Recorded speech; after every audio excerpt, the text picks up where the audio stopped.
Останнім часом ми спостерігаємо, що на Росії велика кількість людей не знає взагалі, як будувати своє життя далі, яким буде майбутнє Росії, і як повернутися до нормальних взаємовідносин із цивілізованим світом. Говорять навіть про зміну влади, що може там наступник, який буде після Путіна, зможе щось змінити, я в це не вірю. Може, якщо прибрати диктатора Путіна, і, наприклад, це як гіпотеза, повернути до Росії імператора, то ситуація виправиться, бо він буде, по-перше, хоч якось легітимний.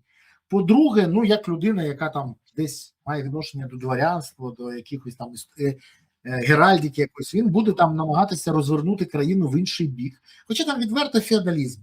Просто повернуться до цивілізованого феодалізму. І може це стане шансом для Росії повернутися до легітимної влади та змінити вектор руху? Як гіпотеза, що ти скажеш про це?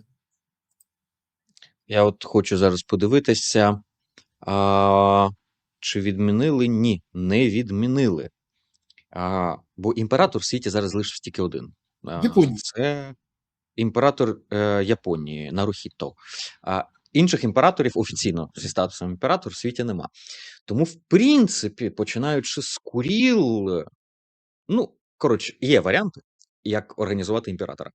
Але якщо подумати на цю ідею з іншого боку, то твоя думка може виявитись і не настільки вже і фантастичною. Бо що ми бачимо зараз по Ірану? А я про Іран не просто так згадую. Бо Росія рухається не по шляху Північної Кореї і навіть не Радянського Союзу. Росія рухається по кальці Ірану, створюючи режим, просто в Ірані це аятолли і ксір, стражі Ісламської революції, а в Росії це папи і ФСБ. Зв'язка. В них же ж навіть про Анкорідж, що вони кажуть? Не домовленості Анкоріджа, не якийсь там пакет Анкоріджа, а вони кажуть про дух Анкоріджа. Ну, така собі спіритічна, некрофілічна натурка російська тут вилазить. Вибачте, вже уявляю, що вони перетворюються в клерикальну державу? Так, вибач, а що означає храм Вооружених сил Російської Федерації з пентаграмою, звіздою посередині, і фуражкою Гітлера? А що означає Руська православна армія і все інше? Скрепи, це звідкиля? Все ж вони почали руський мір заходити через скрепи і так далі, рухатись.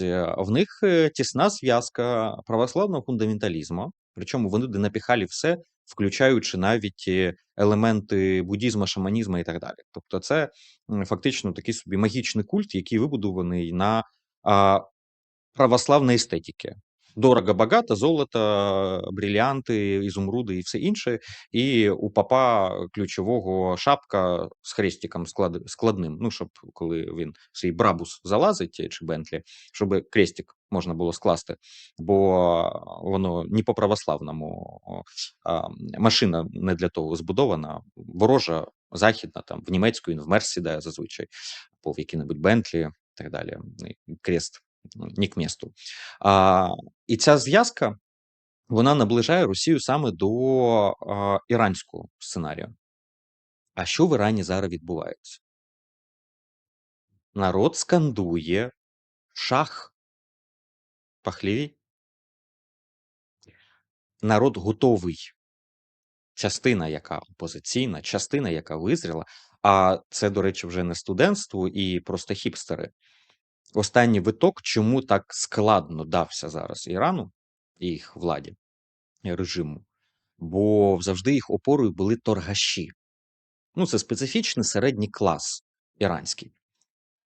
І цей середній клас їх, який був опорою режиму, кон'юнктурною опорою «не розхитуйте човна», він почав замислюватись, тому що їх валюта пішла просто в урну впала. І добробут впав серйозно. І єдині, хто мав ще якесь забезпечення, це, власне, пси цепні режиму. І це той самий ксір і все, що навколо нього, і аятоли. Ну, тобто, папи тільки в іранському виконанні. І він збунтувався частина народу і сказала, так краще вже монархію, шах, вірність, ми все простім. В російському випадку я, звісно, мало вірю в реставрацію монархії, але те, що запит буде на певну альтернативу, а в російському варіанті це альтернатива не демократична, бо демократії там не було. Це буде запит на або диктатуру, або квазімонархію, або на просто сімібоярщину, як вони вже таке мали колись. В них буде запит на трансформацію. Він дуже скоро буде відбуватися. І недарма зараз в Кремлі прийняли рішення блокувати вже навіть Телеграм, бо їм приходиться тоталітаризуватися інтенсивнішими темпами зараз, бо починають тріщати по швам. Це не означає, що завтра розваляться, розсипляться чи там щось. І я далекий від думки, що саме вулиця в Росії змінить владу. Ні, вони країна палацових заколотів. Але тріск вже стоїть такий, що його ігнорувати неможливо. Найбільший забудовник самольот 50 мільярдів просить, бо вони вже банкрути. КАМАЗ, найбільший виробник техніки, який зараз фул завантажений воєнними замовленнями, і в нього також десятки мільярдів дефіциту, також на межі банкрутства. РЖД те саме. По газовій галузі Газпром вже лежить на лопатках давно. І по всім ключовим підприємствам, будь-то ми візьмемо металургію, будь-то ми візьмемо логістику, будь-то енергетика, чи дійдемо до забудови, вона демонструє колапс російської моделі економіки. Тому достатньо скоро в них будуть кричати: «Шах, вернись, ми все простим». Єдина відмінність, що бомбіть, як Іран, їх не будуть. Навпаки, ще Україну тримати за руки будуть, щоб ми не бомбили. Бо будуть боятися, що воно почне розповзатися неконтрольованим чином і нести загрозу всім іншим навкруги. Бо Росія єдине, на чому тримається, і єдина, от реально, якщо там говорити про якісь скрепи, єдина скрепа, яка реально утримує взагалі існування Росії вже крізь століття, це страх всіх зовнішніх суб'єктів, що воно гепнеться. Так само, як Радянський Союз індустріалізовували на початку і рятували американський капітал.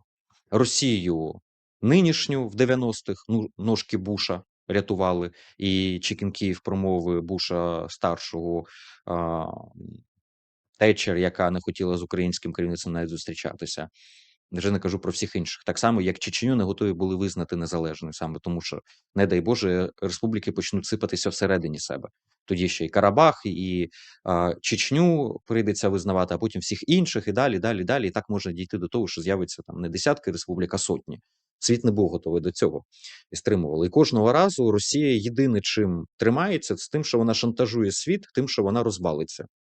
І світ починає рятувати Росію, щоб не розвалилася, бо бояться того, що вона посиплеться. І оце є єдина скрепа, на якій все це тримається. Знаєш, я тобі скажу так. Скрепи в них скрипять, але я все ж таки ідею амператора просував. Монархічна ідея в Росії може зайти. До речі, в них якраз ця от рабська жилка жити під монархом і поклонятися не під королем, а саме під амператором. Вона може спрацювати. І в нашому випадку це, до речі, буде непоганий шанс. Бо амператор повинен буде якось налагоджувати стосунки. І може виправляти деякі помилки попередньої влади. Подивимось. Але ідея варта обговорення в Росії.